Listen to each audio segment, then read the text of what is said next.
You found yourself on another edition of Locked On Bulls. On today's episode, we got to talk about how serious the Zion train is actually picking up here and how that's going to work out for the Chicago Bulls. The Timberwolves want a Bull, but which one is going to be heading that way, if any? And what if nothing changes at yet again another trade deadline? All that and more on today's episode of Locked On Bulls. Let's go.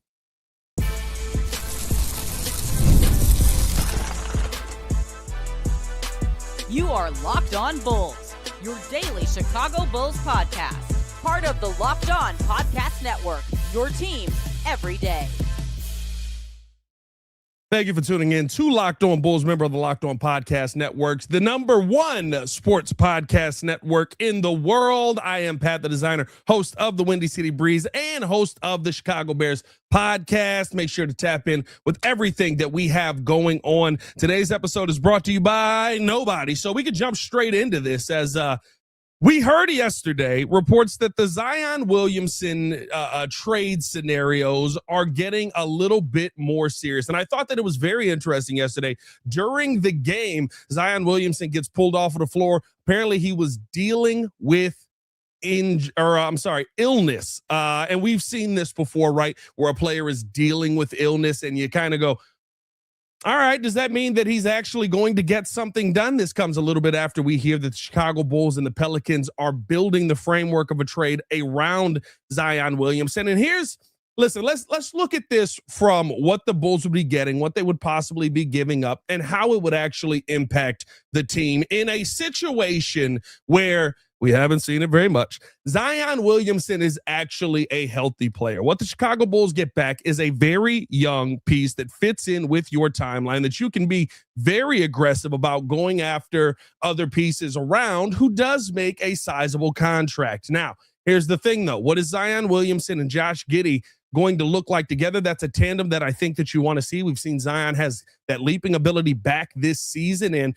maybe not as strong as he once was with a little bit more weight on him, but it definitely seems like he's a little bit more durable, even though we've seen the New Orleans Pelicans taking their sweet time and dealing with him with knit gloves, if you will. We're trying to be as gentle as possible with the process that he's going through here, because they know that they probably want to get rid of him. And here's the bottom line on all of this. The Chicago Bulls would be getting back a really talented player that you have massive questions on being on the court, and he's going to eat a little bit more of your cap than maybe some of the other guys that you would bring in. But you're dropping a player like Zion Williamson onto a team that more than likely is still going to have Modest Buzelis. I don't think that you're making this move if you're moving on from Modest Buzelis.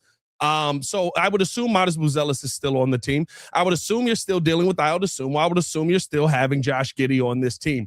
That's a really good team for you to build pieces around. Now, Kobe White maybe is the one that ends up going in a deal like this to try and make certain things work. But at this point, you're adding a really talented player to a team that can do a lot with him. Now, the big question that's going to come down, and let me know how you guys feel in the comments below, is if you're doing this, now what do you do with the big man position on your team? Because Nikola Vucevic is not the right kind of big that you want to have next to Zion. He occupies too much of that same space. Are you going with Jalen Smith possibly in that situation? And does that make sense to pair with a player like Zion Williamson? Or are you trying to make more moves to improve your team and add a big to a team that has Zion on it? Either way, I think what you are getting in a healthy scenario here is a player that definitely helps you win more basketball games in the Eastern Conference, helps you be more of a competitive team. As far as the defensive struggles that we have seen at times, listen, how many players have to come in here to Chicago and turn into decent defenders before we start going, you know what, like, okay, when the team actually plays team defense, I really like what I see. Now, here is my concerns around trading for Zion Williamson, because I think there's a lot of pros as far as the player on the court. Number one, what kind of leader is Zion? Because you can't be the leader of a team unless we're just bringing him in to be a really good scorer, and Josh Giddey maintains your leadership there. But is he the kind of person that's going to maintain a standard? Is he the kind of person that's going to push everybody to be better? Is he the kind of player where we can say, if this trade does go down, New Orleans was holding Zion back, Zion wasn't holding New Orleans back? I don't think that he is. I think he's a really talented player that can put up a lot of points, that can be very efficient on the floor, but you have to have somebody to push him and keep him on track. I would say that is the case with the diet that Zion Williamson has. I would say that that is the case with the player that he is on a night in and night out basis. And I would say that's the case where, hey, buddy, sometimes you are banged up. You just got to get on the floor. Now, again, I hold that more on the Pelicans organization than I do on the player himself. I think Zion Williamson has said at times that, you know what, like, bottom line, the New Orleans Pelicans don't want Zion Williamson to play. Zion Williamson is not the one that doesn't want Zion Williamson to play. And that could be a world that we live in, but you won't find that out unless you get him into the building. Is it worth taking the chance on that when you see all of those things that pile along with it? And to me, I mean, you take a look at Zion's contract, which I had here up a second ago, and now it is gone. Give me a second here.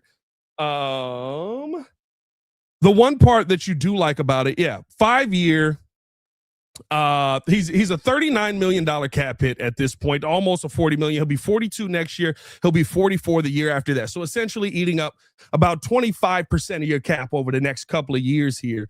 There are outs in just about every single year if you want to take that route. But now you're talking about possibly getting rid of a player for a player that you're going to bring in and hope for the high potential. He is 25. He'll be 26 and 27 while still under this contract, which is, for the player that he is, it's not a bad contract for you to get. You know what I mean? It's not a bad contract for you to have on your team if he does stay on the court and is efficient. But for the player that he is, right, like, you look at how Zion has been in his history in the league, how he's been in his time on the court, and you truly are in this conundrum that it feels like maybe you have with Kawhi Leonard's career over with the Clippers, where you're just sitting there going, well, who's at fault here? Who's the problem? Is it you for not closing your mouth anytime you set foot near a dinner table, or is it the New Orleans Pelicans for putting you in a situation that you weren't prepared to be in? Bottom line, I don't think Zion's the leader that you want to go after. As far as the talent, if you feel like you have the leadership on this team, I am intrigued by it. And it's because of what we've seen there. If you could pair Zion up with Modest, now you've got a really, really strong tandem that is attacking. Zion comes in, he's able to play the 4. Modest is able to play the 3. Defenses don't have an advantage on either side with both of those players. I think that's a tandem you could attack with. You figure out the big man position. Maybe that is Jalen Smith, and he fits in there at the 5 for you, and you've got a team that really can run. And of course, we know the possibility, I would assume Zach Collins is still here post-trade deadline, the possibility of Zach Collins coming back this season as well as one that intrigues you even more, having those guys on the floor together. But now you're talking about a lineup that has Giddey, Io, or whoever you want to throw in there if you want to keep Io coming off of the bench in that situation. Giddey, Io, Zion, Modest Buzelis, and whoever you want to throw in there at your 5. I would assume at that point you are definitely limiting Vooch's role a little bit more on that team. That is a team that can get after you and that can do some damage, especially with the improvement we've seen from Josh Giddey and Zion Williamson. It really just comes down to how much are you going to see Zion maintain time on the court. And listen, as talented as he is, as much as you want to say, you know, he's a great player, we have yet to see Zion play more than 70 games 2 times. That's dangerous. That's a dangerous player for you to take this big of a chance on. Now, again, he's got the contract where it works in your favor if at any point you feel like, nah, we're good and you want to move on from him. He's got that kind of contract because of the habits that he had down in New Orleans. But right now, he's played 30 games this season. He played 30 games all of last season. 2 years ago, he played 70 games. But remember, he got banged up right before the playoffs. 29 games, 61 games in 2020, 2021, and 24 games his rookie season. You haven't seen a history of health with him. And so I almost feel like it is very similar to the Lonzo Ball situation where you brought Lonzo Ball over here and you thought you were going to be the one to fix him and say he's going to be healthy. He's going to be the answer that we're looking for when we need a healthy team. And Lonzo wasn't. He, in fact, had 35 great games where he looked phenomenal, and then you didn't see him anymore. And then you didn't see him the next year. And then he came back for 35 more games, and you didn't see him the rest of that season. So when people show you who they are, believe them. The talent that Zion is phenomenal. Don't get me wrong. He is truly superstar level talent. The player, when he's on the court, is a dang near unstoppable force. But is it worth going after that force, knowing it's eating up 25% of your cap? And on top of that, knowing you're probably not going to be the magical team that all of a sudden gets 70 games out of them a year. Let me know how you guys feel in the comments below. I'll be down there talking with you guys as well. Also got to talk about this Timberwolves team coming up. The Timberwolves are interested in a bull, which is very... There's a couple of things that I feel about this. One that I know nobody else is talking about, and so I do want to get into that because I think the future of where the NBA is going could impact this a little bit as well, although I don't think that AK is thinking that right now. This is just my brain going down that path. And on top of that, what bull would it be? We'll talk about all that and more coming up next.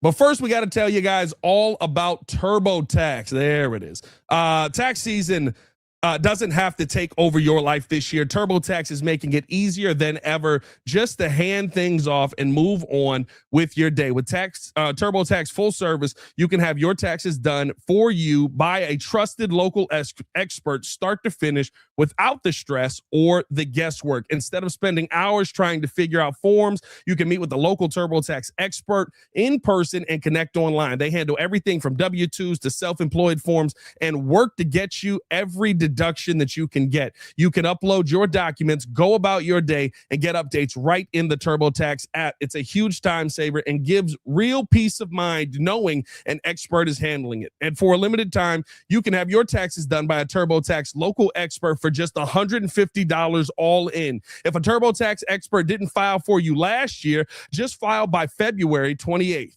Take taxes off of your plate and get back to your life. Visit TurboTax.com/local to book your appointment today. More Locked On Bulls coming up next. Welcome back into the show. Appreciate y'all for tuning in and showing love. As always, just talked about Zion Williamson and the possibility of him coming to the Chicago Bulls. What would a trade look like? That's going to be insane. And so something that, of course, we'll keep tabs on the podcast today. But got to talk about this because as reports have gone as well, the Timberwolves are in the market for a Chicago Bulls point guard. One of them. They don't even know which one they want. I think there's a lot of options that are on the table. They've called about Kobe White. They've called about Aldasumo. They've called about Trey Jones. And it is an opportunity for you to go out there and really improve your team. Now, here's the part. I teased this before we went into our ad break. The part for me that I think is going to be very interesting to see with how teams are dealing, there's a future here that seems like it is definitely going to happen with Vegas and Seattle probably getting teams at some point where Minnesota moves into the Eastern Conference. So there might legitimately be another situation where you're going to trade somebody away and you're going to have to see them a lot. And with Minnesota being so close to Chicago, they may become a divisional team where you're going to have to deal with that player a ton as well. Now, I don't know if AK is thinking that far ahead. To be honest with you, I don't know if AK is thinking to lunch, right? Like it seems pretty clear that we're not really moving with the brightest logic through a lot of these situations. Because if we were, we would have traded Lonzo Ball off of a banged up knee for Cedric Coward. I'm sorry, a first round pick that turned into Cedric Coward and Marcus Smart, somebody who would actually go out there and lead the team. But it'll be very interesting to see how that gets done. And if you're thinking ahead, if I'm the Bulls, I'm like, I'm not giving you a piece that I'm worried about in the future. But listen, there's a couple of scenarios now with Anthony Edwards and how well he has played where you kind of look at the Timberwolves team and you say they really are just an elite point guard away. And if they can find a way to get that elite point guard, and we'll get to see him tonight. I mean, they're taking on the Bulls tonight at 7, I believe, or maybe 8. What time we got? Tonight at 7. You really do have a team that it feels like, and it's kind of weird because you traded for, you drafted Rob Dillingham, you drafted TSJ, but you do want that shooting aspect. And so I kind of look at some of the point guards that the Bulls have. Ayo Dosunmu, if you were interested in it, and we've seen him be able to run point. Kobe White, of course, we've seen be able to run point. Both guys dual guards in that situation. And of course, Trey Jones, I think would be the one they're probably most interested in. He's more cost controlled, but doesn't really have that 3 ball. The Bulls have what they're asking for. I think here's the tough part about it for me when I look at this Timberwolves situation and kind of, okay, what's it going to take to get a deal done? What do I want back from the Minnesota Timberwolves that they're actually willing to give you, right? If I'm moving on from Kobe White, well, I would ask maybe for a Dante DiVincenzo. Well, I'm probably not going to want to give that up because he's a shooter and he creates so much offense from the perimeter. Maybe I'd ask for a Jaden McDaniels. Well, you're probably not going to want to give that up because you've seen what he's able to give you inside the interior of the paint. I'm sure they're willing to offer Julius Randle. I don't want him. Yeah, I mean, like that's kind of the situation where you're like, nah, I'm pretty good on a Julius Randle here. So you start to look around that team. Maybe a Juan Behringer, I'd be a little bit interested in bringing back. But like the pieces that I would want back from the Timberwolves, and it's not to say they don't have pieces I would want back. It's just it has to be realistic for a team that's going to trade you a piece. So now you're talking about draft capital with the Timberwolves, and is it worth it for you to give up a player who, and maybe if you're talking about Trey Jones, right? I think that's a very different conversation. But is it worth it for you to give up a player that you know is worth more than the draft pick that you would be getting back? So they don't even have, I don't believe, let me look, 2026 first round pick. San Antonio will receive the more favorable. So they do have their first round pick, but San Antonio and Minnesota, you're picking between two teams there in 2026. That's not worth moving on from Kobe White. That's not worth moving on from Io. Maybe if you're talking about Trey Jones, I would be interested in a first round pick for a guy like Trey Jones. But again, they're probably wanting somebody who can space the floor and give you that what's the right word? Give you that ball security, I should say, and being able to facilitate a little bit more.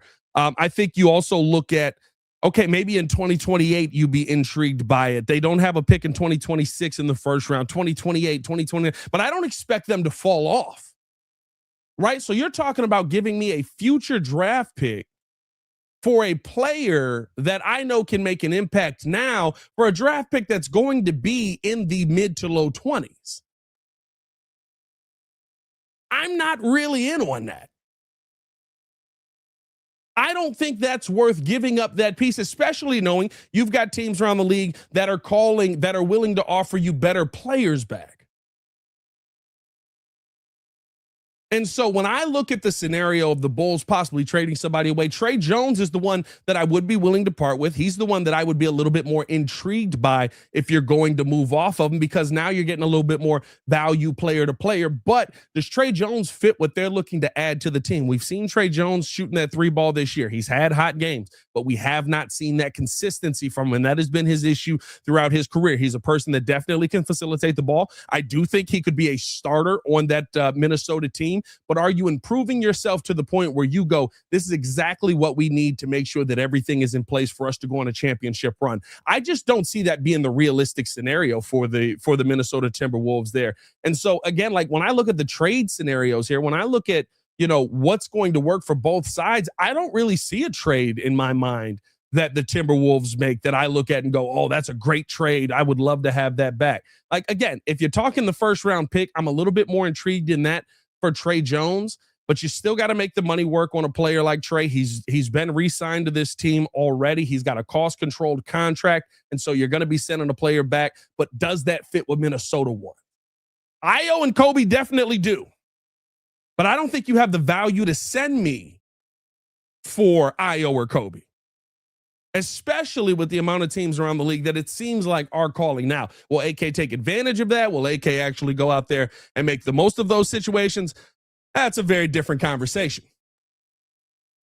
That's not a conversation that I think this Bulls team is going to be feeling confident in. Well, they may be confident. Bulls fans probably are not feeling confident in that moving forward. So we'll see what ends up happening. Hopefully we find an answer to all of this at this trade deadline, and we start to see the Bulls turn this team into something that can compete a little bit more in the Eastern Conference, and an Eastern Conference that I said it last time we were on the show together, right? Like me and Hayes were on the show. Don't use this year as the answer. This year is a stepping stone. because there are a lot of teams in the Eastern Conference that are going to be much better next season because of some of the moves they're going to make at the deadline and because of some of the health that they're going to get back. You're going to see the Pacers probably back in the mix. You're going to see the Celtics become a dominant juggernaut yet again. Maybe the Bucks are falling off, but does Giannis go to an Eastern Conference team? Those are all the things you got to think about. And you can't be fooled by just going after it this season, because I'll tell you what, the Raptors are in the mix in the playoffs right now. And when you watch Raptors basketball, it doesn't look all that impressive. So let me know how you guys feel down in the comments below. We're going to take one final break here. But before we do that, we are going to, after that break, we got to talk about the real scenario that probably is going to pop up here. What if nothing changes? We'll talk about all that and more coming up next. But first, we got to tell you guys all about Quo. Listen, new year, new systems. This is the time when a lot of us look at the messier parts of how we ran our business and think there has to be a better way. And there is. Streamlining your communications is one of the quickest upgrades you can make. That's why today's episode is brought to you by Quo, spelled Q-U-O, the smarter way to run your business communications. Because when your team is reachable, organized, and communicating all in one place, you're not just working cleaner, you're creating more opportunities to connect with customers. And Quo is so simple. Your whole team can call and text from one shared business number, so nothing gets missed. It works right from your phone or computer, and you can even keep your existing number. It's no surprise Quo is the #1 rated business phone system on G2, trusted by more than 90,000 businesses, from solo operators to growing teams. Make this the year where no opportunity and no customer slips away. Try Quo for free. Plus, get 20% off your first 6 months when you go to quo.com/LockedOnNBA. That's QUO.com/LockedOnNBA. Quo. No missed calls, no missed customers. More Locked On Bulls coming up next. Welcome back into the show, man. Appreciate y'all for tuning in and showing love. 150 people in the building here midday. Shout out to you guys, man. Hit that like button, subscribe to the page if you have not done so. Leave the 5-star review. Y'all know what to do. Here's the one question that I think we haven't talked about, because it seems so obvious that the Chicago Bulls are finally going to make moves. What if nothing changes? What if AK looks at this team, sees how they've played over the last, 7-8 games, seen the competitiveness that they've shown, and says, like we've heard so many times before, y'all, hold on, y'all want me to run through the press conference real quick? We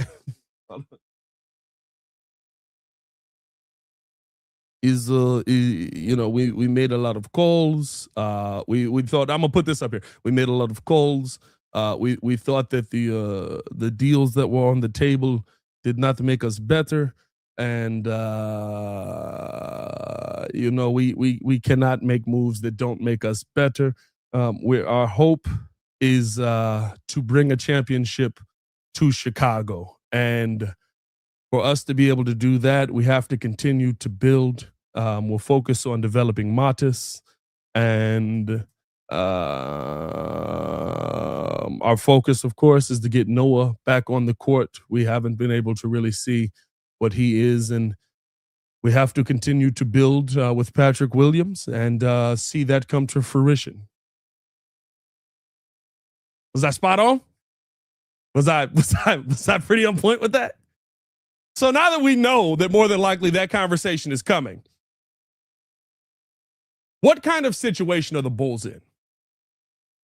Here's what the bottom line of it is to me. And I know a lot of people are going to say, it's going to be the same thing yet again. That depends on health. Once you get past the trade deadline, we have seen this Bulls team kind of lock in a little bit more. And I think that truly is the one thing that could help this team take a step out of the play-in. Now, I don't believe that you're going to become a top 3 team in the Eastern Conference. I don't believe that you're going to be competing for an NBA championship. I don't believe that you're going to all of a sudden figure it out and just start dominating left and right. But what I do believe can happen is exactly what we saw happen last season when you got past the trade deadline. Guys got a little bit healthier. Guys were on the court a little bit more consistently. And you saw guys lock in a different way. You saw Josh Giddey start to take off. I think that we've seen a ton of that this season. That's something that could continue. You saw Modest really get into his groove. We're seeing that happen right now. Modest has been playing phenomenally in the month of January. He's been balling. The defense is not pretty, right? It's just not. And there's not really an answer for that probably going to happen this season, but you've seen him offensively get out there and get after guys. I think if you've still got Kobe White and Ayo Dosunmu on this team, you still have an opportunity to really attack teams offensively with those two, especially with how Ayo has had an uptick in his percentages and his scoring. And coming off of the bench, the possibility of bringing Trey Jones and Ayo together, we haven't seen it enough because guys have been hurt pretty much the entire season. If you're able to find health, this is a team that can be very competitive in the Eastern Conference. Again, are you going for an NBA championship this year? Absolutely not. But there's two things that I think need to happen. And this is one thing that I hear, about Modest from people that are in the building and know what's going on with this young man. I think Modest still believes that he's a rookie. I think that Modest is still going through the process of, okay, I'm here. We got to respect the vets. We got to make sure that whatever you say, this is how we do it. This is how we're going to move. But from what I've heard, Modest is a real a-hole. I don't know if I can say that on Locked on the court. And it seems like he's that way to just about everybody, except the guys that he can't be that way to, right? The Vooches, the Giddies, who have been in the league a ton, the Kobes, the Ayos, right? Because while they are similar ages, there is this real thing where it's like, well, that's still my vet. So there's a respect factor that is there. But if you can find a way in the second half of the season to just let him know, yo, it's okay. Go be aggressive. Be the one that is holding this team accountable, including yourself, which we have seen Modest do. I think that you could take a step forward as the Chicago Bulls. Again, is it a championship step? No, but there's an opportunity to unlock a young man here in the second half of this season that you can't miss. Because if you do, you take the risk that he's going to get comfortable being that player where he's not going to step up and say, hey, it's my fault, or not, it's my fault. Hey, this is your fault. We need to fix this. We need to do it together as a team. We need to maintain this standard of play. We've seen Giddey try to do that at times. We've seen Vooch try to do that at times, but it's falling on deaf ears. Modest is the catalyst, the heartbeat of this youth movement right now. And you have to utilize him in that way. You have to develop into him that it is okay for you to go out there and be that guy that holds everybody accountable and tells them you're not playing at the standard that you need to play at. You know why? Because that's what we're seeing happening around the league. That's what it took for Shea when he went through his first couple of years and Chris Paul was in the building and he was like, yep, that's my guy. And then finally they just went, your team. This team will go how you go. So I say all that to say, the second half of this season to me is incredibly important no matter what happens. Because I think you actually have a player that is poised to take that next step, but you have to get that out of him and let him know that that it is okay for him to do that. You have to know that let him know that, listen, you want to go at Kobe White, you want to go at Josh Giddey, you want to go at Nikola Vucevic, you do that. This is your team. Same goes for Giddey. Because I tell you what, I love the guys that we have, but it's not going to happen from Ayo. It's not going to happen from Kobe. It's not going to happen from Herter. Not going to happen from Trey Jones. Certainly not going to happen from Vooch at this point. You got the piece that you feel like you've been looking for. You have to develop him into that dog that everybody believes that he can be. And so for me, the second half of the season comes down to that. It will be as good as Josh Giddey and Modest Buzelis push it to be. Hey, man, appreciate y'all for tuning in and showing love as always. Hit that like button, subscribe to the page, leave a 5-star review. Y'all know what to do. Game is tonight, probably be live for the show tomorrow morning. So stay tapped in with everything that we have here. Of course, Hayes will be live over on Chicago Bulls Central. And I will be with the Breeze tomorrow morning for the Morning Breeze. So make sure to tap in with us on that as well. As always, man, it is your boy, Pat the Designer, back at it again. Y'all stay safe out there, Chicago. See Red Nation, stand up. Let's hope that we can go out here and get a win. There's a very tough Timberwolves team tonight. Y'all stay safe out there, Chicago. See Red. Peace.